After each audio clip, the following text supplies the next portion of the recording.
जय हिंद दोस्तों, welcome to GK GS पथ। तो आइए आज बीपीएससी का एईडीओ का टेस्ट सीरीज जो है आज 3 डिस्कस करेंगे। इससे पहले 2 सेट कराया गया है। अगर आप उसे नहीं देखें तो देखिएगा, प्लेलिस्ट में मिल जाएगा या फिर लिंक डिस्क्रिप्शन में भी मिल जाएगा। और बीएसएससी एएसओ का भी प्रैक्टिस सेट कराया गया है, बिहार दरोगा का भी प्रैक्टिस सेट कराया गया है और बिहार एडुटेरिया और एडुटेरिया वार्षिकांक 2025 का भी प्रैक्टिस सेट कराया गया है। तो अगर आप उसे नहीं देखें तो देखिएगा, प्लेलिस्ट में मिल जाएगा। तो आइए शुरू करते हैं। वीडियो को अंत तक बने रहिएगा और कमेंट कीजिएगा कि सेशन आपको कैसा लगा। और दोस्तों, थोड़ा वीडियो लंबा हो जाता है क्वेश्चन डिस्कस करने में, और शुरुआत में थोड़ा साइंस है और साइंस देख सकते हैं कि प्लेटफॉर्म में थोड़ा अब साइंस का पैटर्न बदला है, तो काफ़ी बेहतरीन है। एनसीईआरटी बेस्ड साइंस है और आपको सेट के अंत में बिहार का भी बीपीएससी है, तो आपको 10 से 15 तो रखेगा बिहार स्पेशल, तो आपको अंत में बिहार स्पेशल है, हिस्ट्री है। तो देखिएगा अंत तक वीडियो को। तो आइए शुरू करते हैं। पहला क्वेश्चन है, अभिकथन है ये, किसी दूरबीन के अभिदृश्यक लेंस का द्वारक बढ़ाने पर उसकी विभेदन क्षमता घट जाती है। कथन ए जो है गलत है। विभेदन क्षमता अभिदृश्यक लेंस के व्यास के समानुपाती होती है। आर यहाँ पे सही है, कारण आर सही है, तो ए असत्य है, लेकिन कारण जो है आर सत्य है। ऑप्शन डी सही हो जाएगा। और याद रखिएगा कि विभेदन क्षमता अभिदृश्यक लेंस के व्यास के समानुपाती होती है, यानी कि अभिदृश्यक लेंस का द्वारक बढ़ाने पर उसकी विभेदन क्षमता जो है बढ़ जाएगी, ना कि घटेगी। तो क्वेश्चन 2, फोटोन के गुणों के संबंध में निम्नलिखित में से कौन सा कथन गलत है। एक फोटोन का विराम द्रव्यमान जो है 0 होता है। पहला ए जो है सही है। फोटोन की ऊर्जा इसकी आवृत्ति के व्युत्क्रमानुपाती होती है। बी यहाँ पे गलत कथन है। सभी फोटोन निर्वात में समान गति यानी प्रकाश की गति से चलते हैं। सी भी सही है। फोटोन विद्युत रूप से उदासीन होते हैं। डी भी सही है। यहाँ बी गलत है, क्योंकि जो प्लैंक के क्वांटम सिद्धांत के अनुसार जो है फोटोन की ऊर्जा उसकी आवृत्ति के समानुपाती होती है, और फोटोन की ऊर्जा जो है उसकी तरंगदैर्घ्य के व्युत्क्रमानुपाती होती है, याद रखिएगा। क्वेश्चन 3, श्यानता के संबंध में निम्नलिखित में से कौन सा कथन सही है। गैसों की श्यानता जो ताप बढ़ाने पर घटती है, एक गलत कथन है। द्रवों की श्यानता तापमान बढ़ाने पर घटती है। ऑप्शन बी यहाँ पे सही कथन है। और जो गैसों की श्यानता ताप बढ़ाने पर जो है बढ़ने लगती है। और याद रखिएगा कि श्यानता जो है, द्रवों में श्यानता का मुख्य कारण अणुओं के बीच लगने वाला ससंजक बल होता है। सूची 1 को सूची 2 से मिलान करना है। क्वेश्चन 4 है, किरचॉफ का जो संधि नियम है वो आपको आवेश के संरक्षण से संबंधित है, और किरचॉफ का लूप नियम जो है यह ऊर्जा के संरक्षण से संबंधित है। लेंज का नियम भी ऊर्जा के संरक्षण से संबंधित है। न्यूटन का द्वितीय नियम जो है वह रैखिक संवेग संरक्षण से संबंधित है। तो ऑप्शन ए यहाँ पे सही हो जाएगा। याद रखिएगा, किरचॉफ का संधि नियम आवेश के संरक्षण से, किरचॉफ का लूप नियम ऊर्जा संरक्षण के सिद्धांत पर कार्य करता है, जबकि लेंज का नियम ऊर्जा संरक्षण का सिद्धांत पर कार्य करता है, और न्यूटन का द्वितीय नियम रैखिक संवेग संरक्षण पर कार्य करता है। क्वेश्चन 5, प्रक्षेप्य गति प्रोजेक्टाइल मोशन में उच्चतम बिंदु पर क्या सत्य है। तो वेग और त्वरण दोनों शून्य होते हैं, गलत है ये। वेग शून्य होता है लेकिन त्वरण शून्य नहीं होता, बी भी गलत है। वेग का ऊर्ध्वाधर घटक शून्य होता है, ऑप्शन सी यहाँ पे सही है। प्रक्षेप्य गति में जो उच्चतम बिंदु पर है वेग का ऊर्ध्वाधर घटक शून्य होता है, ऑप्शन सी सही हो जाएगा। और याद रखिएगा, किसी वस्तु को फेंकने के लिए सबसे अगर ऊंचाई पर फेंकना हो तो 90 डिग्री पे फेंकते हैं, जबकि सबसे दूर अगर फेंकना हो तो 45 डिग्री पे फेंकते हैं। क्वेश्चन 6 है, नाभिकीय विखंडन के संबंध में निम्नलिखित में से कौन सा कथन गलत है। इसमें एक भारी नाभिक 2 या अधिक हल्के नाभिक में टूटता है, ये सही है। यह एक श्रृंखला अभिक्रिया को जन्म देता है, बी भी सही है। इसकी प्रक्रिया में ऊर्जा मुक्त होती है, सी भी सही है। यह सूर्य और तारों में ऊर्जा का स्रोत है, डी यहाँ पे गलत है, क्योंकि सूर्य और तारों में जो ऊर्जा का स्रोत है वह नाभिकीय संलयन है। क्वेश्चन 7, एक पूर्णतः दृढ़ पिंड के लिए यंग प्रत्यास्था गुणांक जो है कितना होता है। अनंत होता है, ऑप्शन सी सही हो जाएगा। एक पूर्णतः दृढ़ पिंड के लिए यंग प्रत्यास्थ का जो गुणांक होता है वह अनंत होता है। क्वेश्चन 8, किसी ग्रह की सतह से पलायन वेग निर्भर नहीं करता है। तो ग्रह के द्रव्यमान पे करता है, ग्रह की त्रिज्या पे करता है, प्रक्षेपित वस्तु के द्रव्यमान पर नहीं करता है, सार्वत्रिक गुरुत्वाकर्षण नियतांक पे करता है। तो ऑप्शन सी यहाँ पे सही नहीं है। और याद रखिएगा VE = √2gm/r होता है इसका प्लान वेग का फॉर्मूला। और इसमें आपका जी जो है गुरुत्वाकर्षण है, m जो है ग्रह का द्रव्यमान है और r जो है ग्रह की त्रिज्या है। और याद रखिएगा पृथ्वी का प्लान वेग 11.2 किलोमीटर पर सेकंड होता है। कमेंट में आप बताइए कि सूर्य का प्लान वेग कितना है। क्वेश्चन 9 अभिकथन ए है, परम शून्य तापमान पर गैसों की गतिज ऊर्जा शून्य होती है। एक कथन सही है। कारण आर है, परम शून्य तापमान जो 0 केल्विन या -273.15 डिग्री सेल्सियस होता है। आर भी सही है। तो ए और आर दोनों सत्य हैं और आर जो है एक ही सही व्याख्या करता है। ऑप्शन ए सही हो जाएगा। गैसों की जो है गतिज ऊर्जा शून्य हो जाती है, गैसों का आयतन शून्य हो जाता है, गैसों के सभी गुण समाप्त हो जाते हैं -273.15 डिग्री सेल्सियस पर, जिसे परम शून्य ताप कहा जाता है। क्वेश्चन 10 कोलाइड के बारे में निम्नलिखित में से कौन सा कथन असत्य है। प्रक्षेपित प्रावस्था में कणों का आकार 1 नैनोमीटर से 1000 नैनोमीटर के बीच होता है। पहला सही है। जो प्रकाश को प्रकीर्णन करते हैं, बी भी सही है। यह एक विषमांगी प्रणाली है, तो आपका सी भी सही है। द्रव में ठोस के कोलाइड विलयन को पायस कहा जाता है। डी यहाँ पे गलत है, ऑप्शन डी सही नहीं है, क्योंकि द्रव में जो ठोस के कोलाइड विलयन है उसे पायस नहीं कहा जाता है, उसे सोल कहा जाता है, याद रखिएगा। क्वेश्चन 11 है, एक छात्र के पास 2 अज्ञात रंगहीन विलयन ए और बी है। विलयन ए फिनोल्फ्थेन के साथ गुलाबी रंग देता है, जबकि विलयन बी मिथाइल ऑरेंज के साथ लाल रंग देता है। निम्नलिखित में से कौन सा निष्कर्ष सही है। तो विलयन ए अम्लीय है और बी क्षारीय, गलत है। विलयन ए क्षारीय है और बी अम्लीय है, ऑप्शन बी सही हो जाएगा यहाँ पे। फिनोल्फ्थेन जो है एक आपका सूचक है जो क्षारीय विलयन में गुलाबी रंग देता है और अम्लीय में रंगहीन रहता है, लेकिन मिथाइल ऑरेंज जो सूचक है वो अम्लीय विलयन में लाल रंग देता है और क्षारीय विलयन में पीला रंग देता है, याद रखिएगा। और लिटमस पत्र तो हो गई आपको याद, अम्ल में लाल हो जाता है और नीला में जो है क्षार में हो जाता है। क्वेश्चन 12 सूचीक को सूची 2 से मिलान करना है। अभिक्रिया है और पहचाने जाने वाले यौगिक वर्ग है। तो ल्यूकास परीक्षण जो है एल्कोहल का इससे अधिक पहचान किया जाता है।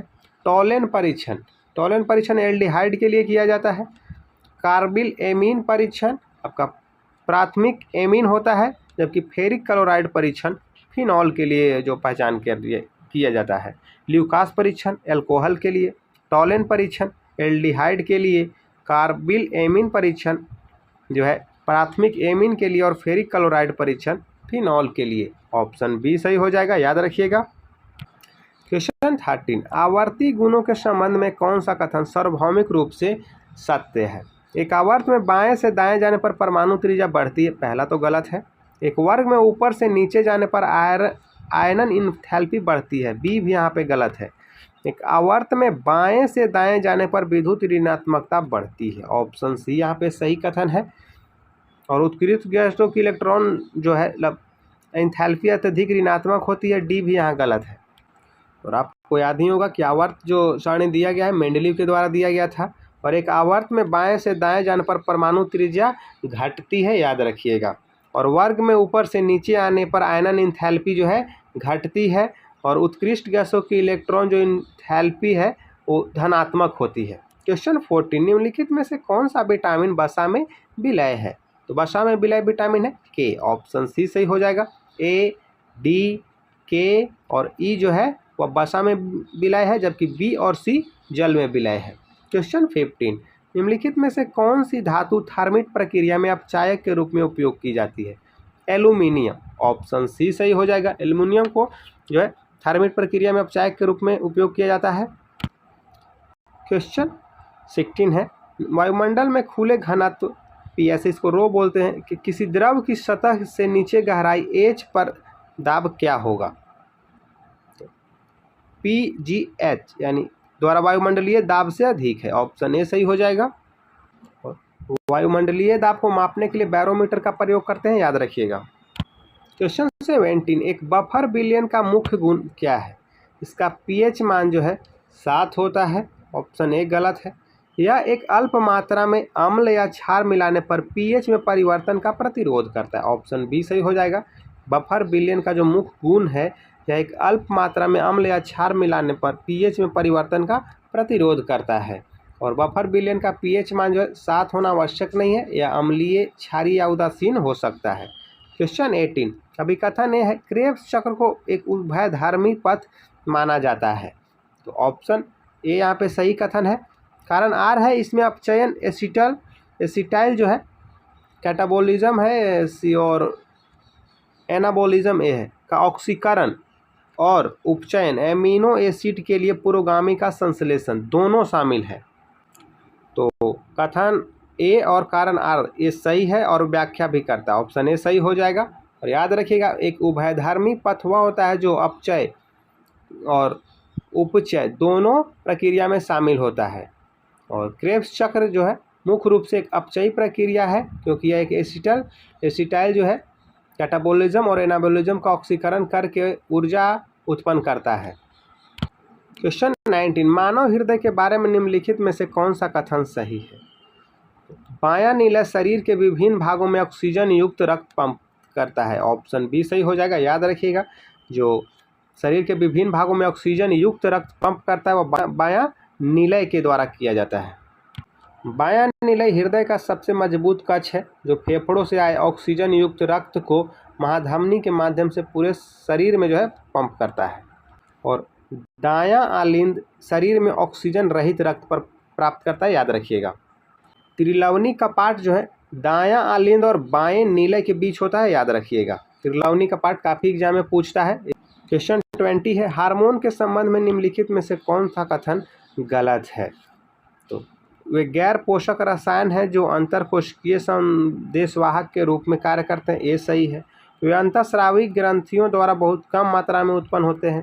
बी भी सही है।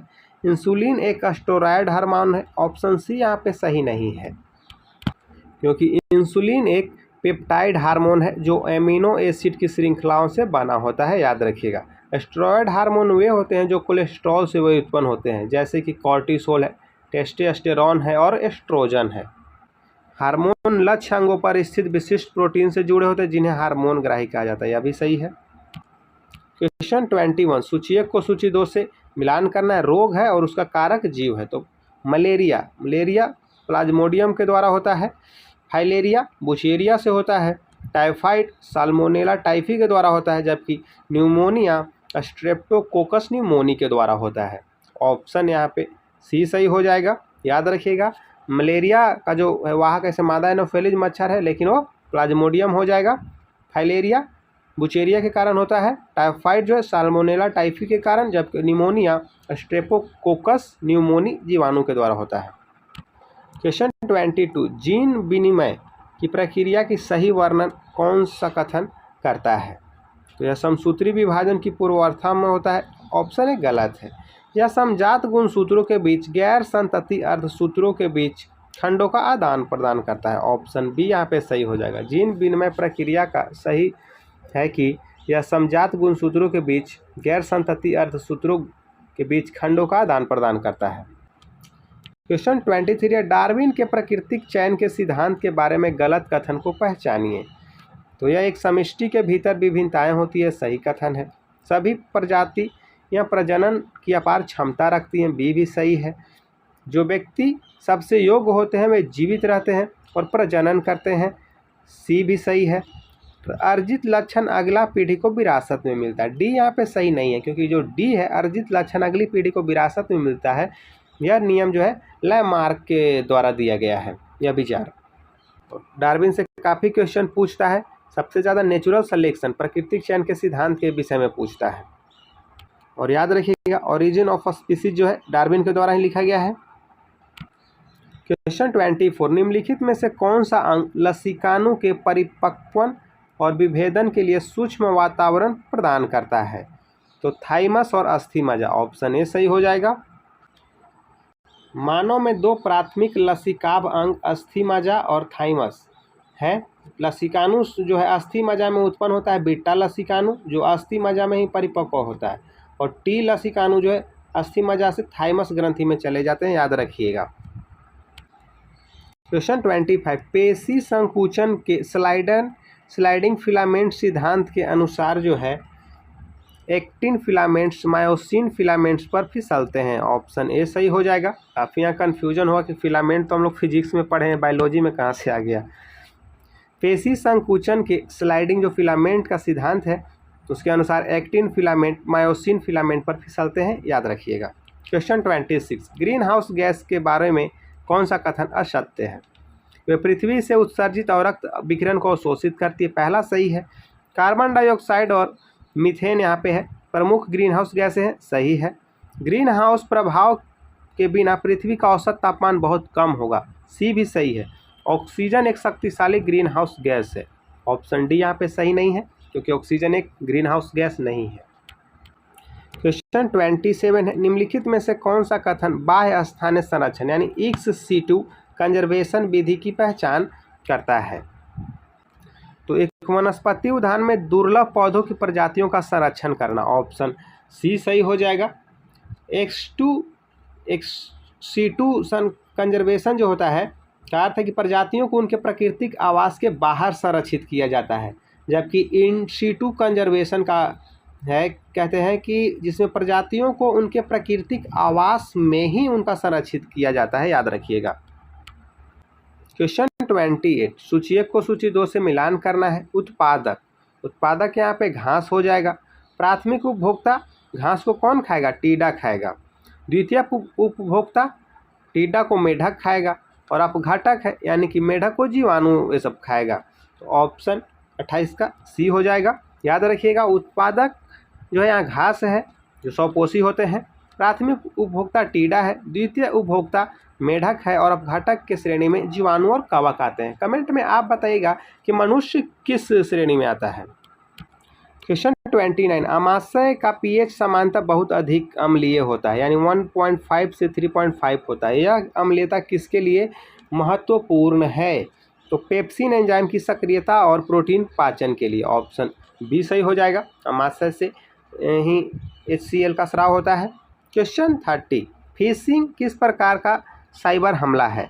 तो उपयोगकर्ता का नाम, पासवर्ड और क्रेडिट कार्ड विवरण जैसी संवेदनशील जानकारी प्राप्त करने का एक धोखाधड़ी प्रयास है, याद रखिएगा। ऑप्शन बी सही हो जाएगा। फिशिंग इसी को कहते हैं जो इसमें नाम, पासवर्ड, क्रेडिट कार्ड विवरण जैसी संवेदनशील जानकारी के साथ धोखाधड़ी का प्रयास किया जाता है। क्वेश्चन 31, भारतीय खाद्य सुरक्षा एवं मानक प्राधिकरण यानी फसाई का प्रमुख किसे नियुक्त किया गया है? रजित पुहानी को, ऑप्शन बी सही हो जाएगा। आप देख सकते हैं इसका सिलेबस बहुत अच्छा बनाया गया है। आपको 30 जो है साइंस था, अब इसमें 15 के आसपास करेंट है, फिर हिस्ट्री है, 15 के आसपास आपको बिहार स्पेशल भी मिल जाएगा 10 के आसपास। तो काफ़ी अच्छा सेट है और इस 1 तक लगाइएगा। दोस्तों सेशन पसंद है तो वीडियो को लाइक कीजिएगा, चैनल को सब्सक्राइब कीजिएगा और दोस्तों के बीच शेयर कीजिएगा। क्वेश्चन 32 है और याद रखिएगा कि फसाई का जो स्थापना किया गया है वह आपको 2008 में वो किया गया था। क्वेश्चन 32 है, भारत की पहली स्वदेशी निर्मित चिप का क्या नाम है? विक्रम, ऑप्शन बी सही है। भारत की पहली स्वदेश निर्मित चिप का नाम विक्रम है। क्वेश्चन 33, नॉर्थ ईस्ट यूनाइटेड ने 134वें डूरंड कप 2025 का खिताब किसे हराकर जीता है? तो डायमंड हार्बर FC को, ऑप्शन डी सही हो जाएगा। और डूरंड कप यह फुटबॉल से संबंधित है। रॉबर्ट्स कप, सुब्रोतो कप यह सभी फुटबॉल से ही संबंधित है। उबेर कप किससे संबंधित है आप कमेंट में बताइएगा। क्वेश्चन 34, बिहार में कहाँ तकनीकी वस्त्र और विकसित भारत पर 2 दिवसीय राष्ट्रीय शिखर सम्मेलन का आयोजन किया गया? पटना में, ऑप्शन बी सही हो जाएगा। और राष्ट्रीय शिखर सम्मेलन जो है वस्त्र मंत्रालय द्वारा पटना के ज्ञान भवन में किया गया। क्वेश्चन 35, भारत आधिकारिक तौर पर किस देश को पीछे छोड़कर विश्व का तीसरा सबसे बड़ा सौर ऊर्जा उत्पादक देश बन गया है? जापान, ऑप्शन डी सही हो जाएगा। ये भी काफ़ी परेशान होगा क्योंकि हर एक चीज़ें भारत इसे ही पीछे छोड़ रहा है, चाहे ऑटोमोबाइल सेक्टर हो, मोबाइल सेक्टर हो। तो भारत जो है जापान को पीछे छोड़कर विश्व का तीसरा सबसे बड़ा सौर ऊर्जा उत्पादक देश बन गया, याद रखिएगा। और जापान को ही पिछाड़ करके है भारत अर्थव्यवस्था में भी 4था स्थान पे पहुंच गया है। क्वेश्चन 36, 22 अगस्त 2025 को भारत में प्रधानमंत्री नरेंद्र मोदी ने बिहार के गया जी में लगभग कितने करोड़ रुपए के मूल्य विकास परियोजनाओं का शुभारंभ और शिलान्यास किए? तो 13,000 करोड़ रुपए की। ऑप्शन सी सही हो जाएगा।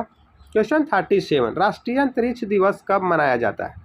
23 अगस्त को। ऑप्शन ए सही हो जाएगा। एग्जाम में भी क्वेश्चन पूछा हुआ है क्योंकि अभी हाल ही में इसका शुरुआत किया गया था। आर्यभट्ट से गगनयान, प्राचीन ज्ञान से अनंत संभावनाएं, जो 2025 की थीम के साथ मनाया गया इसे राष्ट्रीय अंतरिक्ष दिवस। और राष्ट्रीय अंतरिक्ष दिवस की घोषणा किया गया था चंद्रयान 3 के लैंडर की चंद्रमा की सतह पर सफल लैंडिंग की याद में। और याद रखिएगा, जहां चंद्रयान 3 उतरा था उसको शिव शक्ति पॉइंट नाम दिया गया है। क्वेश्चन 38, भारतीय सेना ने किस राज्य में समन्वय शक्ति अभ्यास 2025 प्रारंभ किया? असम में। ऑप्शन सी सही हो जाएगा। याद रखिएगा, भारतीय सेना के द्वारा समन्वय शक्ति अभ्यास 2025 का प्रारंभ असम में किया गया। क्वेश्चन 39, भारत सरकार ने promotion and regulation of online gaming bill 2025 के अनुसार किस प्रकार के गेमिंग पर पूर्णतः प्रतिबंध लगाया है? तो रियल मनी गेम पर। ऑप्शन बी सही हो जाएगा। आप देख रहे होंगे आपको मोबाइल पर ड्रीम 11 का ऐड नहीं आ रहा होगा, सर्किल 11 का, माई सर्किल का और MPL का। क्वेश्चन 40, भारत का 22वां भारतीय प्रबंधन संस्थान IIM किस राज्य में स्थापित किया जाएगा? तो असम के गुवाहाटी में स्थापित किया जाएगा। ऑप्शन ए सही हो जाएगा।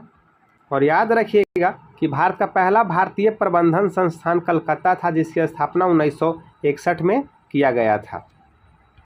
क्वेश्चन 41, भारतीय अंतरिक्ष अनुसंधान संगठन इसरो ने अंतरिक्ष प्रयोगशाला किस राज्य में शुरू की है? तो अरुणाचल प्रदेश में। ऑप्शन बी सही हो जाएगा।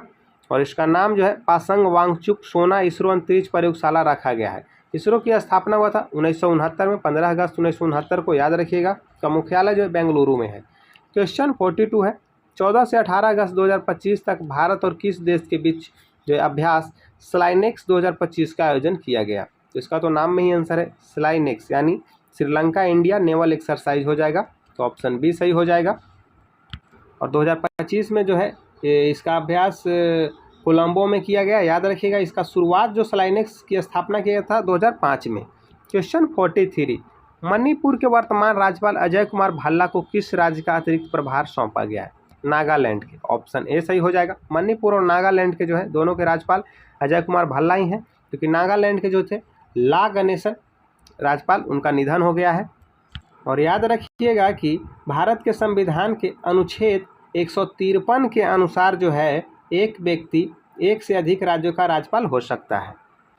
क्वेश्चन 44, भारत के 89वें ग्रैंड मास्टर कौन बने? रोहित कृष्णा। ऑप्शन सी सही हो जाएगा। और 88वें जो है वो दिव्या देशमुख बनी थी और काफ़ी चर्चा में रही थी, तो इसका नाम याद रखिएगा। दिव्या देशमुख 88वें नंबर के थी, 89वें नंबर के रोहित कृष्णा है।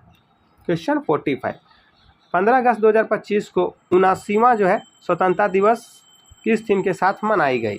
नया भारत के साथ। ऑप्शन सी सही हो जाएगा। और भारत के प्रधानमंत्री के द्वारा 103 मिनट यानी अब तक का सबसे लंबा भाषण दिया गया, याद रखिएगा। और दूसरे नंबर पर 72 मिनट पंडित जवाहरलाल नेहरू का अब रह गया है सबसे भाषण देने की, और 71 मिनट है तीसरे नंबर पे इंद्र कुमार गुजराल। और लाल किले से सबसे छोटा स्पीच भी जवाहरलाल नेहरू के ही है, और इंदिरा गांधी की 14 मिनट की, ये भी याद रखिएगा। क्वेश्चन 46, 1932 में पूना पैक्ट के बाद हरिजन सेवक संघ की स्थापना हुई। इसके प्रथम अध्यक्ष कौन थे? तो घनश्याम दास बिरला थे। ऑप्शन सी सही हो जाएगा। याद रखिएगा, हरिजन सेवक संघ की स्थापना 1932 में हुई थी, महात्मा गांधी ने किए थे, और उसके प्रथम अध्यक्ष घनश्याम दास बिरला थे। क्वेश्चन 47, भारतीय संविधान का कौन सा भाग पंचायत राज व्यवस्था से संबंधित है? भाग 9 है। ऑप्शन यहाँ पे सी सही हो जाएगा। और पंचायती राज जो है 73वां संविधान संशोधन 1992 के तहत संवैधानिक किसको मान्यता दिया गया था? क्वेश्चन 48, भारत का कौन सा बंदरगाह पालघाट दर्रे द्वारा आंतरिक क्षेत्रों से जुड़ा है? तो कोचीन। ऑप्शन डी सही हो जाएगा। पालघाट दर्रा, भोरघाट दर्रा और एक थालघाट दर्रा का नाम सुने होंगे आप। क्वेश्चन 49, भारतीय संविधान की 8वीं अनुसूची में वर्णित है भाषाओं के बारे में? ऑप्शन डी सही हो जाएगा। और इसमें अभी कुल टोटल 22 भाषाएं हैं, याद रखिएगा। क्वेश्चन 50, निम्नलिखित में से किसे लोकतंत्र की प्रथम पाठशाला माना जाता है? तो स्थानीय स्वशासन को। ऑप्शन ए सही हो जाएगा। जैसे स्थानीय स्वशासन का जनक किसे कहा जाता है? लॉर्ड रिपन को। और चोल साम्राज्य था वो भी स्थानीय स्वशासन के लिए काफ़ी प्रसिद्ध है। क्वेश्चन 51 है, निम्नलिखित में से कौन भारत की संविधान सभा के संवैधानिक सलाहकार थे? तो BN राव थे, ऑप्शन बी सही हो जाएगा। संविधान सभा के संवैधानिक सलाहकार जो थे BN राव थे।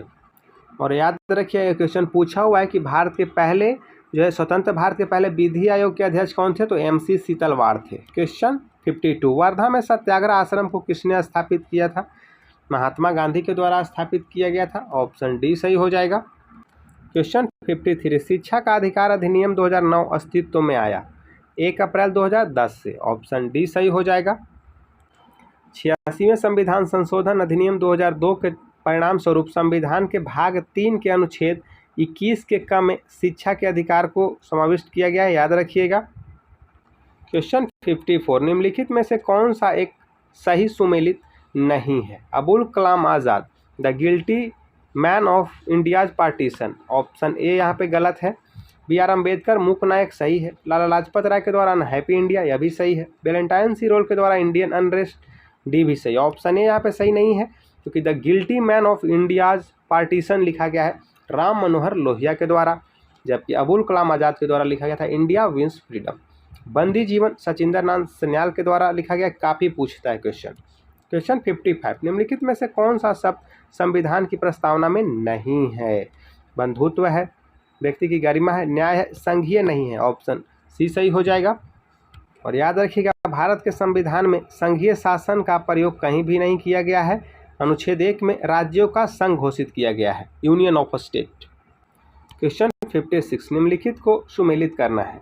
लैला मजनू लिखा गया था अमीर खुसरो के द्वारा। अकबरनामा अबुल फजल के द्वारा। बादशाहनामा लिखा था अब्दुल हमीद ने, जबकि तहकीक हिंद लिखा गया है अलबरूनी के द्वारा, ऑप्शन सी सही हो जाएगा। याद रखिएगा लैला मजनू अमीर खुसरो के द्वारा, अकबरनामा अबुल फजल के द्वारा, बादशाहनामा अब्दुल हमीद के द्वारा और तहकीक हिंद अलबरूनी के द्वारा। अमीर खुसरो के द्वारा तुगलकनामा भी लिखा गया है। क्वेश्चन 57, प्रत्येक वर्ष विश्व रेड क्रॉस और रेड क्रिसेंट दिवस कब मनाया जाता है? 8 मई को, ऑप्शन सी सही हो जाएगा। और याद रखिएगा कि 3 बार 1917, 1944 और 1963 में नोबेल शांति पुरस्कार मिल चुका है रेड क्रॉस को। रेड क्रॉस की स्थापना जो है 1863 में किया गया था हेनरी ड्यूनांट के द्वारा जेनेवा में। क्वेश्चन 58, निम्नलिखित में से कौन सी नदी फातुहा के पास गंगा में मिलती है? पुनपुन, ऑप्शन ए सही हो जाएगा। और याद रखिएगा सोन नदी जो गंगा में मिलती है वो मनेर के निकट मिलती है, याद रखिएगा। क्वेश्चन 59, निम्नलिखित में से नगरों में से कौन सा नगर तमिलनाडु का मैनचेस्टर कहा जाता है? कोयम्बटूर, ऑप्शन ए सही हो जाएगा। तमिलनाडु का मैनचेस्टर कोयम्बटूर कहलाता है। भारत का जो है मैनचेस्टर अहमदाबाद को कहते हैं, पूर्व का बोस्टन अहमदाबाद को कहते हैं और उत्तर भारत का मैनचेस्टर कानपुर को कहते हैं। क्वेश्चन 60, निम्नलिखित में से कौन सा प्रदेश कपास की खेती के लिए अत्यंत उपयुक्त है? दक्कन ट्रैप, ऑप्शन डी सही हो जाएगा क्योंकि इस क्षेत्र में सबसे ज़्यादा काली मिट्टी है, इसे रेगूर मिट्टी भी कहा जाता है, जो कपास के लिए सबसे उपयुक्त है। क्वेश्चन 61, बहुउद्देशीय नदी परियोजना के संबंध में निम्नलिखित में से कौन सा कथन सही नहीं है? इसे बाढ़ को नियंत्रित करने और अतिरिक्त पानी की कमी वाले क्षेत्र में मोड़ने के लिए विकसित किया गया है, सही कथन है। यह नहर सिंचाइयों के विकास और जल विद्युत उत्पादन के लिए एकीकृत योजना है, भी सही है। जलाशयों का निर्माण जल भंडारण और जलीय कृषि के विकास के लिए किया जाता है, ऑप्शन सी यहाँ पे सही नहीं है। और याद रखिएगा सबसे पहला जो भारत का बहुउद्देशीय नदी घाटी परियोजना था वह दामोदर नदी घाटी परियोजना था। और भारत के प्रथम प्रधानमंत्री पंडित जवाहरलाल नेहरू ने बहुउद्देशीय नदी घाटी परियोजनाओं को आधुनिक भारत का मंदिर कहा है। क्वेश्चन 62, न्यायिक पुनरावलोकन का आंशिक निरस्त्रीकरण सिद्धांत भारतीय संविधान के किस अनुच्छेद से संबंधित है? तो अनुच्छेद 13 से, ऑप्शन ए सही हो जाएगा। क्वेश्चन 63, NCERT की स्थापना किस वर्ष हुई थी? 1961 में, ऑप्शन बी सही हो जाएगा। NCERT की स्थापना 1961 में किया गया था और इसका मुख्य उद्देश्य भारत में शिक्षा के क्षेत्र में सुधार और विकास करना। क्वेश्चन 64, स्वयं का पूर्ण रूप क्या है? तो study waves of acting learning for young aspiring minds, option A सही हो जाएगा। याद रखिएगा स्वयं का जो पूर्ण रूप है वह study web of active learning for young aspiring minds है। और ऑनलाइन शिक्षा प्लेटफॉर्म है या स्वयं, जो भारत सरकार द्वारा शुरू किया गया है। क्वेश्चन 65, निम्नलिखित में से कौन से देश यूक्रेन के साथ अपनी सीमा साझा करते हैं? तो यहाँ पे आपका मोल्डोवा हो जाएगा, बेलारूस हो जाएगा, रोमानिया हो जाएगा, स्लोवाकिया हो जाएगा। उपरोक्त सभी हो जाएगा, ऑप्शन बी सही हो जाएगा। और इसके साथ रूस, पोलैंड, हंगरी भी बॉर्डर साझा करते हैं। क्वेश्चन 66, भारत में बुनियादी ढांचे के विकास के लिए मुख्य रूप से जिम्मेदार क्षेत्र है लोक निर्माण। ऑप्शन सी सही हो जाएगा। क्वेश्चन 67, निम्नलिखित में से भारतीय वरीयता क्रम में सबसे नीचे कौन आता है? तो भारत के मुख्य न्यायाधीश। ऑप्शन सी सही हो जाएगा। पहले स्थान पे राष्ट्रपति हैं, दूसरे स्थान पे उपराष्ट्रपति, तीसरे पे प्रधानमंत्री, चौथे पे राज्यों के राज्यपाल अपने राज्य में, पाँचवें पर भूतपूर्व राष्ट्रपति, 5 के ए में उप प्रधानमंत्री हैं, जबकि छठे नंबर पे भारत के मुख्य न्यायाधीश तथा लोकसभा अध्यक्ष आते हैं। तो ऑप्शन के अनुसार ऑप्शन सी हो जाएगा। क्वेश्चन 68, भारतीय राष्ट्रीय आंदोलन के दौरान बदरुद्दीन तैयब जी का कौन सा योगदान प्रमुख रूप से जाना जाता है? तो ये भारतीय राष्ट्रीय कांग्रेस के पहले मुस्लिम अध्यक्ष बने और हिंदू मुस्लिम एकता के सक्रिय रूप से कार्य किया। ऑप्शन डी सही हो जाएगा। फॉरवर्ड ब्लॉक के संस्थापक सुभाष चंद्र बोस थे और 1929 के लाहौर अधिवेशन की अध्यक्षता पंडित जवाहरलाल नेहरू के द्वारा किया गया था। और अलीगढ़ आंदोलन जो है शुरू किया था सर सैयद अहमद खान के द्वारा। क्वेश्चन 69, दो या दो से अधिक राज्यों के लिए एक सामान्य उच्च न्यायालय स्थापित करने की शक्ति संविधान के किस अनुच्छेद में दी गई है? तो दो या दो से अधिक राज्यों के लिए सामान्य उच्च न्यायालय की स्थापित करना अनुच्छेद 31 से संबंधित है। ऑप्शन ए सही हो जाएगा। क्वेश्चन 70, भारत में निवास कर रहे एक कनाडा के नागरिक को निम्नलिखित में से किस अधिकार का दावा नहीं है? तो धर्म की स्वतंत्रता है, गिरफ्तारी और हिरासत के खिलाफ संरक्षण है, कानून के समक्ष समानता है, अभिव्यक्ति की स्वतंत्रता नहीं। ऑप्शन डी यहाँ पे हो जाएगा। और याद रखिएगा केवल भारतीय नागरिकों को प्राप्त मूल अधिकार जो है वह 15 है, 16 है, 19 है, 29 है और 30 है। इन पांचों को जरूर याद रखिएगा। क्वेश्चन 71, निम्नलिखित में से किस घटना ने भारतीय राष्ट्रीय कांग्रेस के द्वारा असहयोग आंदोलन की औपचारिक शुरुआत की? तो कांग्रेस का नागपुर अधिवेशन 1920। ऑप्शन ए सही हो जाएगा। रोलर टैक्स का विरोध 1919 में हुआ था, याद रखिएगा। और चौरा चौरी कांड जो है 1922 में हुआ था। क्वेश्चन 72, भारतीय इतिहास के संदर्भ में निम्नलिखित कथनों पर विचार कीजिए। डचों ने गजपति शासकों द्वारा दी गई भूमि पर पूर्वी तट पर अपने कारखाने गोदाम स्थापित किए। ये यहाँ पे सही नहीं है। अल्फांसो डी अल्बुकर्क ने बीजापुर सुल्तान से गोवा पर कब्जा कर लिया, यह 1510 में किया था, सही है। विजयनगरम साम्राज्य के एक प्रतिनिधि से पट्टे ली गई जमीन पर मद्रास में कारखाना स्थापित किया गया। 3 जो है यहाँ पे सही है। तो सत्य कथन हो जाएगा 2 और 3। ऑप्शन डी सही हो जाएगा। और याद रखिए कि डचों ने सबसे पहले भारत में वेतनभोगी रखे थे। क्वेश्चन 73, मुगल काल में निम्नलिखित में से कौन शाही परिवार की आवश्यकताओं की पूर्ति करता था? मीर ए समा। ऑप्शन ए सही हो जाएगा। क्वेश्चन 74, अशोक के किस शिलालेख में कलिंग युद्ध का वर्णन है? तो शिलालेख 13वें शिलालेख में। ऑप्शन सी सही हो जाएगा। और याद रखिएगा शिलालेखों को सबसे पहले खोज किया था टी फैंसलर ने 1750 में, जबकि पढ़ा गया था जेम्स प्रिंसेप के द्वारा 1837 में। क्वेश्चन 75, निम्नलिखित में से कौन सा विकल्प मुगल मनसबदारी प्रथा के बारे में सही नहीं है? उन्हें स्थानांतरित नहीं किया जा सकता था, ये आपका सही नहीं है। ऑप्शन ए यहाँ पे हो जाएगा सही। उन्हें सशस्त्र या मशरूत मनसब दिया जा सकता था, सही है। उन्हें वेतन के बदले जागीरें दी जाती थी, सही है। उन्हें सशस्त्र बल बनाए रखने होते थे, डी भी सही है। अकबर के द्वारा मनसबदारी प्रथा शुरू किया गया था। क्वेश्चन 76, हिमालय की किस श्रृंखला का निर्माण सबसे बाद में हुआ? शिवालिक का। ऑप्शन ए सही हो जाएगा। और 3-4 पॉइंट इसे याद रखिएगा। हिमालय दुनिया की सबसे ऊंची चोटी इसी में है और यह एक वलित पर्वत है। और याद रखिएगा कि हिमालयन फ्रंटल फोल्ड शिवालिक को भारत के उत्तरी मैदान से अलग करता है, जबकि मेन बाउंड्री फोल्ड लघु हिमालय और शिवालिक के बीच की लाइन है। और बृहत हिमालय को लघु हिमालय से मेन सेंट्रल थ्रस्ट के द्वारा अलग होती है। और ट्रांस हिमालय की काराकोरम श्रेणी को उच्च एशिया की रीढ़ कहा जाता है। क्वेश्चन 77, कौन सी नदी अरब सागर में मिलती है? तो नर्मदा, ऑप्शन ए सही हो जाएगा। नर्मदा, ताप्ती, माही, साबरमती सभी अरब सागर में मिलते हैं। यमुना तो गंगा में मिलेगी। गोदावरी और महानदी बंगाल की खाड़ी में। क्वेश्चन 78 है, इसको मिलान करना है। गंगा हो जाएगा, कोशी सहायक नदी है।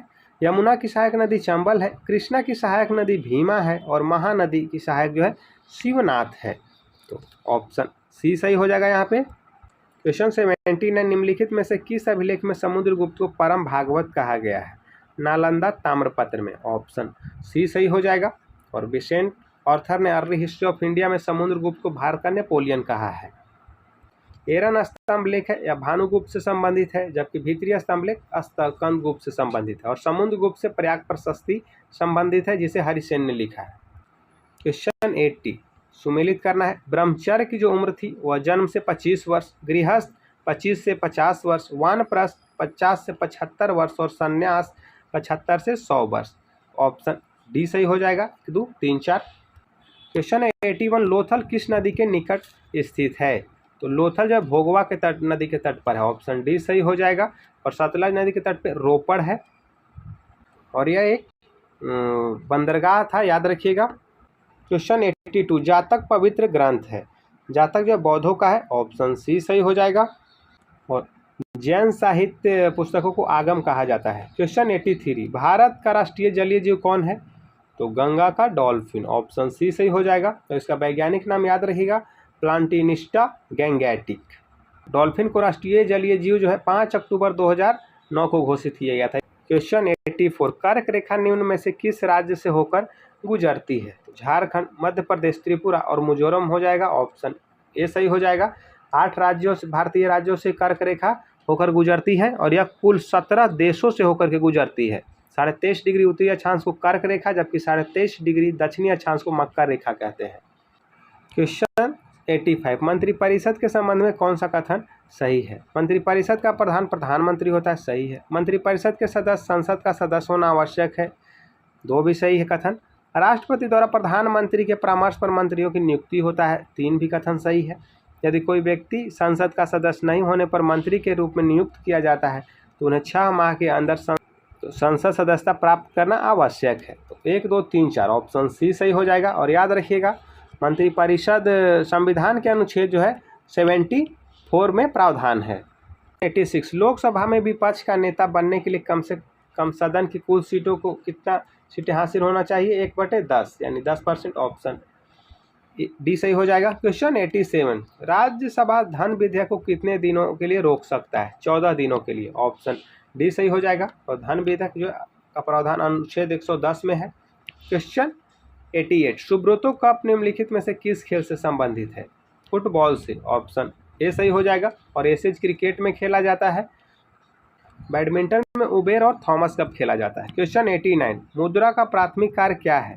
विनिमय का माध्यम है, मूल्य का मापक है, ए और बी दोनों हो जाएगा। ऑप्शन सी सही हो जाएगा। क्वेश्चन 90 भारत में ऋण के औपचारिक स्रोतों की कार्य प्रणाली का पर्यवेक्षण कौन करता है? तो आरबीआई करेगा, भारतीय रिजर्व बैंक ऑफ इंडिया करेगा। ऑप्शन डी सही होगा। नीति आयोग की स्थापना 2015 में किया गया था। क्वेश्चन 91 है बिहार के भूवैज्ञानिक इतिहास में किस कल्प की चट्टानों में पायराइट का समृद्ध भंडार पाया जाता है जो राज्य को इस खनिज के उत्पादन में एकाधिकार प्रदान करता है? विंध्यन कल्प में। ऑप्शन बी सही हो जाएगा। क्वेश्चन आपको 71 बीपीएससी में पूछा था कि बिहार में पायराइट कितने % पाया जाता है? 95%। क्वेश्चन 92 पुनपुन नदी जो दक्षिण बिहार के मैदानों में बहती है गंगा में किस स्थान के समीप विलीन हो जाती है? फतुहा के पास। ऑप्शन बी सही हो जाएगा। क्वेश्चन 93 बिहार में स्थित वाल्मीकि टाइगर रिजर्व जो राज्य का एकमात्र राष्ट्रीय उद्यान है किस विशिष्ट वनस्पति प्रकार के लिए जाना जाता है? तो भाभर और तराई के नम सालवन। ऑप्शन सी सही हो जाएगा। वाल्मीकि टाइगर रिजर्व जो है पश्चिमी चंपारण में है। क्वेश्चन 94 बिहार के टाल क्षेत्र की मिट्टी की मुख्य विशेषता क्या है जो रबी की फसलों विशेषकर दालों के लिए अत्यधिक उपजाऊ है? तो यह भारी गहरे रंग और नमी बनाए रखने वाली मिट्टी है। ऑप्शन बी सही हो जाएगा। क्वेश्चन 95 अपने शासन के किस वर्ष में अशोक ने बोधगया की यात्रा की थी? तो 10वें वर्ष। ऑप्शन बी सही हो जाएगा। बोधगया अशोक 10वें वर्ष अपने शासनकाल के दौरान गया था, जबकि 20वें वर्ष गया था लुम्बिनी में। और याद रखिएगा, अशोक जो बौद्ध धर्म की दीक्षा लिया था वह उपगुप्त नामक बौद्ध भिक्षु से। क्वेश्चन 96, बिहार के किस उत्पाद को पश्चिमी चंपारण जिले के कृषि श्रेणी में जीआई टैग प्रदान किया गया है, जो इसके अद्वितीय स्वाद और सुगंध के लिए प्रसिद्ध है? मरचा चावल, ऑप्शन ए सही हो जाएगा। शाही लीची को भी जीआई टैग प्रदान किया गया, सिलाव के खाजा को भी, और कतरनी चावल को। कतरनी चावल भागलपुर का है। क्वेश्चन 97, बिहार में स्थापित की जा रही ग्रीनफील्ड एथेनॉल उत्पादक इकाइयों का प्राथमिक कच्चा माल क्या है? तो मक्का और टूटे चावल है, ऑप्शन बी सही हो जाएगा। क्वेश्चन 98 है, 1857 के विद्रोह के समय बिहार में दानापुर छावनी के सैनिकों ने किसके नेतृत्व में विद्रोह किया था? तो कुंवर सिंह के नेतृत्व में, ऑप्शन ए सही हो जाएगा। क्वेश्चन 99 है, चंपारण कृषि अधिनियम किस वर्ष पारित किया गया था जिसने तिनकठिया प्रणाली को समाप्त कर दिया? तो 1918 में, ऑप्शन बी सही हो जाएगा। और याद रखिएगा, चंपारण सत्याग्रह 1917 में महात्मा गांधी का भारत में पहला सत्याग्रह था। क्वेश्चन 100 है, बिहार में सदाकत आश्रम की स्थापना किसने की, जो स्वतंत्रता आंदोलन के दौरान एक महत्वपूर्ण केंद्र बना? मौलाना मजहरुल हक के द्वारा, ऑप्शन बी सही हो जाएगा। मजहरुल हक के द्वारा 1921 में सदाकत आश्रम से मदरलैंड नामक अखबार का प्रकाशन भी शुरू किया गया था। तो ये था आपका बीपीएससी एईडीओ के लिए। सेशन पसंद आए तो वीडियो को लाइक कीजिएगा, चैनल को सब्सक्राइब कीजिएगा और दोस्तों के साथ शेयर कीजिएगा।